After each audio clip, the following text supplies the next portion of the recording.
Muy buenas tardes a todos, ¿qué tal? ¿Cómo están? Todos hemos sentido este fin de semana un escalofrío por la amenaza de guerra abierta en Oriente Medio. Conflicto provocado en parte por el escaso conocimiento y la poca comprensión del vecino. El viaje es a menudo el antídoto a la intolerancia y eso es lo que nos propone nuestro invitado de hoy, el artista colombiano Dylan Altamiranda, cuya exposición en París lleva el título de Viaje en torno a lo maravilloso.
Buenas tardes, Dylan. Dylan Altamiranda, bienvenido a Radio Francia Muchas Internacional. gracias, Jordi. ¿Cómo se siente un artista colombiano como tú ante la amenaza de una guerra abierta en Oriente Medio? Bueno, para empezar, como colombiano, digamos, no soy ajeno a este tema de la guerra, digamos, la hemos vivido por muchos años, por décadas. Em, y claro, siempre resulta como espeluznante la amenaza de la guerra, más cuando puede adquirir dimensiones que no sabemos y que esperamos no saber, ¿no? Yo vengo sobre todo de una región de Colombia, digamos, donde ha habido mucho mestizaje, digamos, no solo de la época de la conquista de la colonia, sino también de migraciones más recientes, tanto de pueblos judíos como de pueblos árabes, y que han encontrado, digamos, por lo menos en de la región que yo vengo, que es el Caribe colombiano, un lugar de sana convivencia. Entonces, eso demuestra, digamos, que una tolerancia es posible. Se puede. España puede ser un buen ejemplo de cohabitación. En el siglo XIII-XIV cohabitaban judíos, cristianos, árabes, y lo hizo durante 8 siglos, ¿no? Poder se puede. Sí, sí, Ah, sí. terrible. Permíteme que recuerde a nuestros oyentes que has nacido en la ciudad colombiana de Barranquilla, donde vas a iniciar tus estudios de artes plásticas en la Universidad del Atlántico. El solo nombre de esa Universidad del Atlántico ya incita al viaje, ¿no? Te daban ganas de cruzar el Atlántico. Sí, de alguna manera, digamos, en un inicio no era muy consciente, digamos, del peso de las palabras. Es una universidad pública en el norte de Colombia, en la región Caribe. Y bueno, se llama Universidad Atlántico por el departamento de Atlántico, que está junto al Océano Atlántico, el Mar Caribe. Yo ahí realicé mis estudios de pregrado en artes plásticas. Y bueno, y luego de un tiempo de ires y venires en el arte, decidí venir a estudiar a Francia, efectivamente a cruzar el Atlántico y tomar la dimensión de lo que esa palabra significa. De eso hablaremos, pero ¿qué te interesaba de las artes plásticas? ¿Por qué te metes en este lío? Bueno, es muy curioso porque yo siempre me definí como un artista hijo de contadores, digamos como que em, Eh, mi, mm, yo entré, digamos, al arte por la literatura, creo yo. Es como por lecturas de infancia, de juventud. También dibujaba, pintaba desde muy niño, pero viste, como que todos los artistas de alguna manera lo hemos hecho. Entonces yo me metí, digamos, con este deseo un poco de seguir dibujando, de seguir pintando. Y luego uno, cuando entra a estudiar artes, va viendo como descubre lo que es el arte contemporáneo, ¿no? Y va descubriendo como muchas posibilidades. plásticas, pero también mucha historia del arte, mucha teoría. Y digamos que eso fue como, a mí me interesaba mucho la paradoja de estudiar historia del arte, que digamos, cuando uno estudia historia del arte con mayúscula, historia universal, es occidental europea. Y entonces uno siempre estudiaba a partir de presentaciones, diapositivas, reproducciones y no de las obras como tal.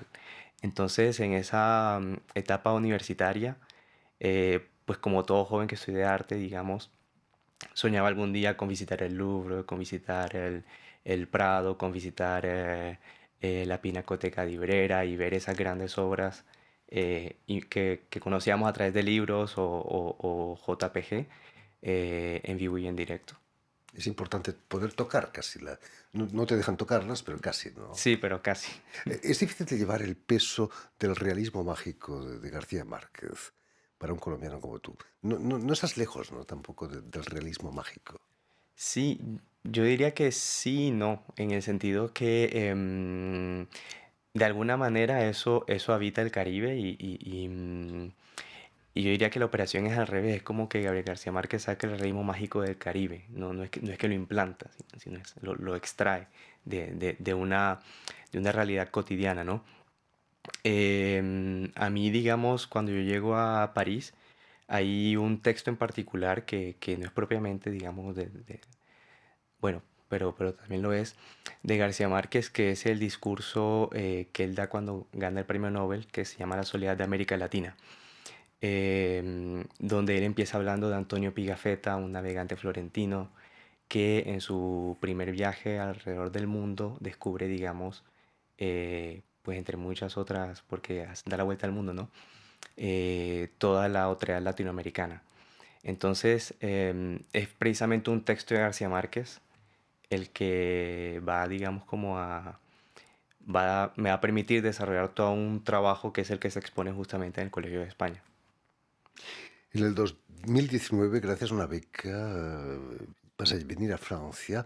¿Te sentías como Antonio Petrafieta, Figafetta, perdón, Pigafetta. Pigafetta, llegando a Europa? ¿Te sorprende Europa? ¿O cómo viviste ese primer viaje? Sí, digamos que yo, como te decía, cuando vivía en Barranquilla, Colombia, a mí me gustaba trabajar con esa paradoja y lo que hacía era que recortaba estos libros de historia del arte y hacía unos collages con fotografías que yo tomaba de mi entorno, tratando de mezclar un poco como América y Europa desde la imagen y desde la distancia. Y en 2019, como tú bien has dicho, yo gané una beca para venir a estudiar a Francia, a París. Y digamos como que ya no estaba en esa distancia, no estaba en París, estaba de frente a esos museos. Y algo que me sorprendió mucho es que eso fuera parte como, digamos, eso que uno siempre añora, como te decía, visitar esos museos, fuera parte como de la cotidianidad de gente, ¿no?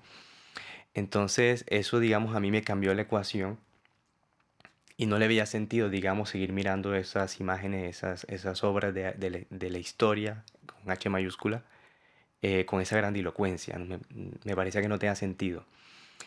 Entonces ahí como que tuve como un tiempo como de reflexión, de preguntas, y al mismo tiempo yo descubría París, digamos, iba a hacer mercado, iba a tomar el tren, y me encontraba, por ejemplo, con cosas tan cotidianas como ir a comprar frutas y ver el cambio de precios, por ejemplo. Entonces ya no podía consumir las mismas frutas o alimentos que consumía en Colombia porque eran excesivamente costosos y dependían además de la temporada.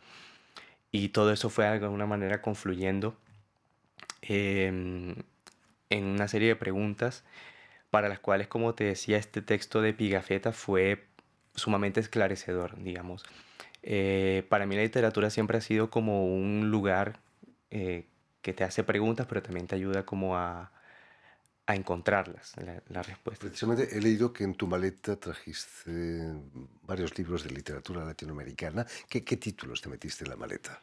Sí, bueno, yo venía, digamos, como con libros de cabecera, ¿no? De García Márquez, pues Cien años de Por supuesto. soledad, eh, pero también un ejemplar de ficciones de Jorge Luis Borges que terminó siendo para mí me marcó mucho más que García Márquez como en la manera de ver, digamos, la realidad.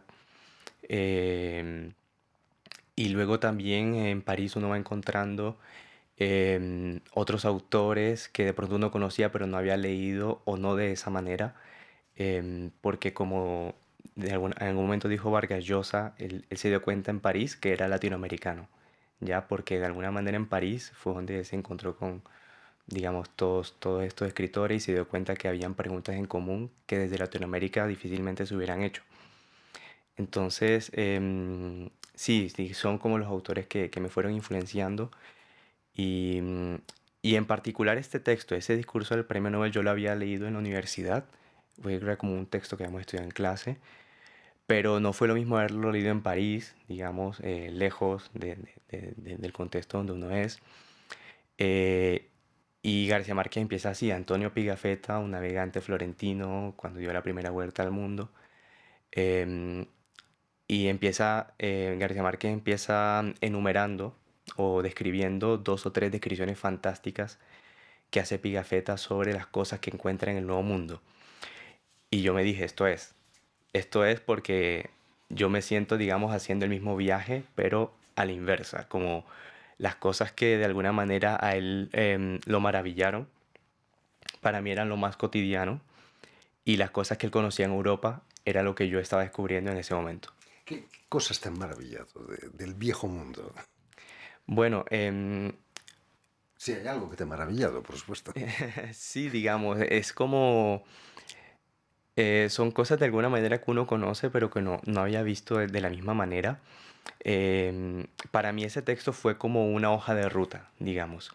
Yo leí el texto como tal, es el primer viaje alrededor del mundo o en torno al globo, depende de la traducción. Y entonces Antonio Pigafetta, que está al borde perdón, que está a bordo de la expedición de Magallanes que haría la vuelta al mundo, empieza describiendo todas las especies de animales y vegetales, plantas, alimentos que va encontrando en su camino. Y como son cosas que él nunca ha visto, empieza a escribirlas a través de lo que él conoce en Europa. Entonces él va a decir, por ejemplo, que la piña es como la piña del pino, eh, pero dulce y jugosa. Entonces yo conocía la piña, digamos, de América, digamos, la dulce y jugosa, pero no conocía el fruto del pino. Hasta que hubo un día que caminaba por un parque y encontré yo, esto es lo que, de esto es que está hablando Pigafetta, y digamos yo no lo conocía. Otro ejemplo que él da cuando encuentra las papas, que en su momento él describe como patatas, es que él dice que son como nabos. Hace la comparación. Y como eso hay otras descripciones. Cuando él llega al sudeste asiático y encuentra las bananas, él va a decir que son, y es una de las descripciones más increíbles, son como un higo de un medio brazo de largo. Y lo que a mí me capturó de esas imágenes es que eran literarias. Cuando él escribió ese libro no había imágenes. No, digamos, él nunca hizo imágenes, solo escribió descripciones. Entonces, de alguna manera era para uno como espectador la libertad de recrearlas, de imaginarlas de una y mil maneras. Y para mí fue una manera como de ir descubriendo mi entorno, yo, ¿no? De encontrarlo. El higo, por ejemplo, que no se consume no se consume casi que en Colombia, y de tratar de entender qué era lo que él veía, porque no tiene nada que ver un higo con un banano. No, es fascinante. Es un encontronazo entre dos culturas, pero también tú has vivido la confrontación entre dos idiomas, ¿no? El español y el francés. ¿Cómo has vivido el hecho de sumergirte en el francés aquí en Francia? Sí, bueno, desde un punto de vista de un lado práctico fue difícil porque yo había estudiado el francés en Colombia, venía con un buen nivel, un B2, eh, pero que luego en la práctica no tiene nada que ver. Es decir, uno aprende un lenguaje, digamos, muy formal que en la calle poco y nada sirve, y entonces uno tiene que adaptarse. Y eso de alguna manera también me hizo como analizar como en retrospectiva mi idioma, como que como cuando conoces de pronto en París un argentino, un mexicano, un español, tampoco usas como las palabras el lenguaje coloquial, digamos, de cada región de Latinoamérica. Y en cuanto a mi trabajo en particular, digamos, en la exposición que se presenta, ahí también, digamos, yo hice esa lectura en dos idiomas, en español y en francés. Primero en español y luego trabajé ese libro en francés porque la edición de Pigafetta en sí, el texto que él escribe, contiene ya el enigma de la traducción. No se sabe, digamos, en qué idioma lo escribió él de su puño y letra. Se sospecha que pudo haber sido un Italiano, quizás. italiano, pero también pudo haber sido el castellano. ¿Y por qué no se sabe? Porque el manuscrito original no se conserva. Se conservan cuatro copias iluminadas, como se dice en francés, em, de las cuales una está en la Biblioteca Nacional de Francia, otra en Yale. Y lo curioso es que entonces de este texto, digamos que es escrito por un italiano en un viaje al mando de un portugués, pero, pero comandado por la corona española. em, no se conserva la edición original y de las cuatro que se conservan, tres están en francés. Entonces, digamos, si uno quiere ir como a la fuente primaria, era el francés y el francés de finales del siglo XV, que no es el mismo francés de hoy. Entonces, yo me encontré como digo, con este texto en español, lo leí en dos, tres ediciones en francés y de alguna manera eso me hizo ser consciente de las peripecias de la traducción, ¿no? Que muchas veces creemos que las traducciones son literales, pero cada palabra tiene su peso, tiene su connotación. Es interesante, por ejemplo, cuando él describe la piña, bueno, él no usa la palabra piña, ¿no? Son los editores los que la colocan. Em, él, de hecho, la palabra piña viene de ahí porque él la va a escribir como la pomme du pin, la manzana del pino. Pero si yo Es en digo francés, claro. exacto, en francés, pero si yo digo la manzana del pino en español, me lleva a otra cosa que es una imagen completamente distinta. Entonces, y bueno, y si uno piensa en inglés es pineapple, que es la manzana del pino, ¿no? Por No, supuesto. entonces, bueno, digamos que ese diálogo entre los dos idiomas lo viví desde el día a día, de una manera práctica, pero también desde el trabajo artístico. Carlos V, el emperador de España y Alemania, sostenía que un hombre es tantas veces hombre como lenguas habla. ¿Te has sentido ya, has nacido de nuevo quizás aquí en París, como hablante francés? Sí, también he escuchado como que uno tiene tantas personalidades como lengua habla.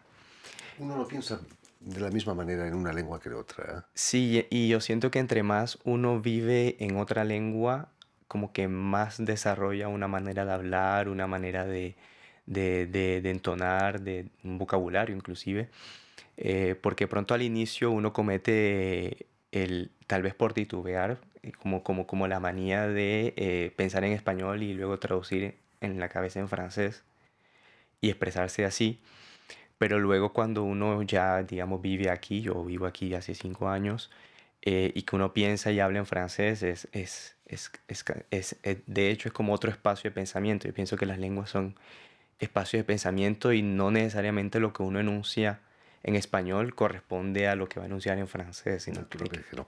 Y realizando el rizo, la exposición la llevas a cabo en el Colegio de España de la Cita Internacional, ¿no? Es una especie de cerrar el círculo. Hay una manera de cerrar el círculo para ti. Sí, para mí era muy importante, es eso, efectivamente, porque cuando yo vine a París, yo viví en la Cité Universitaire, que es una ciudad universitaria que acoge a estudiantes de distintas partes del mundo y donde está de hecho este compartir de culturas y de idiomas. Entonces yo vivía en la casa de Camboya, por ejemplo. Y en la casa de Camboya, yo colombiano, conocí gente de Argentina, de Colombia, de Filipinas, de México, de España, de Francia, de muchas partes, ¿no? Entonces, y pasaba muchas como veladas entre el español, el inglés y el francés, y otros idiomas que no entendía. Em, y fue allí, digamos, donde surgió este proyecto del primer viaje en torno a lo maravilloso, mientras leía estos textos de Pigafetta, de Borges, de García Márquez, y mientras compartía, digamos, con todas estas culturas, viviendo en París. Em, y para mí era importante, siempre quise como, me parecía lo más justo como exponerlo en la Cité Universitaire. Me parecía que era como que el proyecto dialogaba mucho con ese espacio y, y de todas las casas me pareció que la más adecuada era el Colegio de España por toda la historia, digamos, que sobre la cual trabaja mi proyecto.